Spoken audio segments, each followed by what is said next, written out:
Okey kak, bagi rojak buah campur kak. Okey, boleh. Saya buat ni. Ada berapa jenis kak untuk Okey, rojak buah. Buah kami ada 5 atau 6 jenis lah. Okay, mula kami letak sengkuang. Okey. Kemudian kita buat pelam. Pelam ah. Okey, ni pelam apa 3 rasa. Kalau dah stok kita buat bagi pelam 3 rasa. Dia rasa masam-masam manis.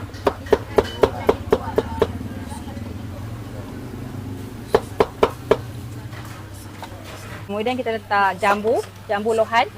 Okey, boleh. Okey.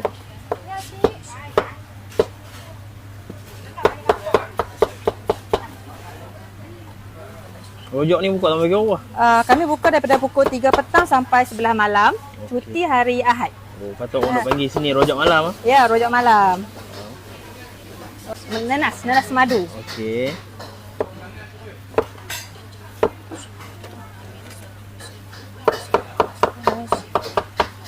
Okey.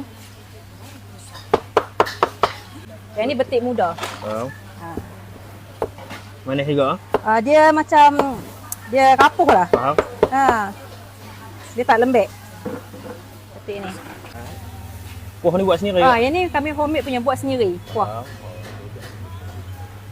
Kuah pekat kuah dia. Kuah ni boleh request lah, kalau nak tambah kita free je. Charge, tak ada charge.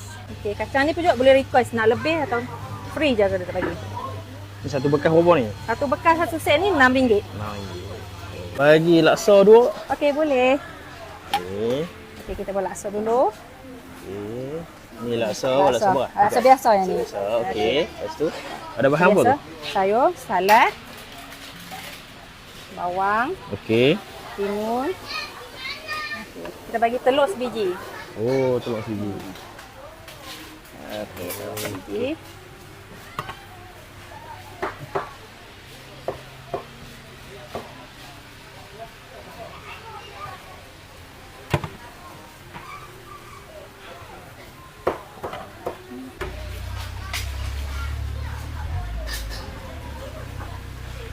Pekat.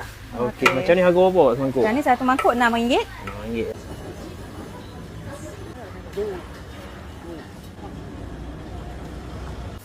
Hai, okey, kedai kami Rojak Malam Pak Nik beroperasi pada pukul 3 petang sampai 11 malam. Buka daripada hari Isnin sampai hari Sabtu, cuti hari Ahad sahaja. Okey, tempat kedai kami di Taman Pekanbaru, Sungai Petani.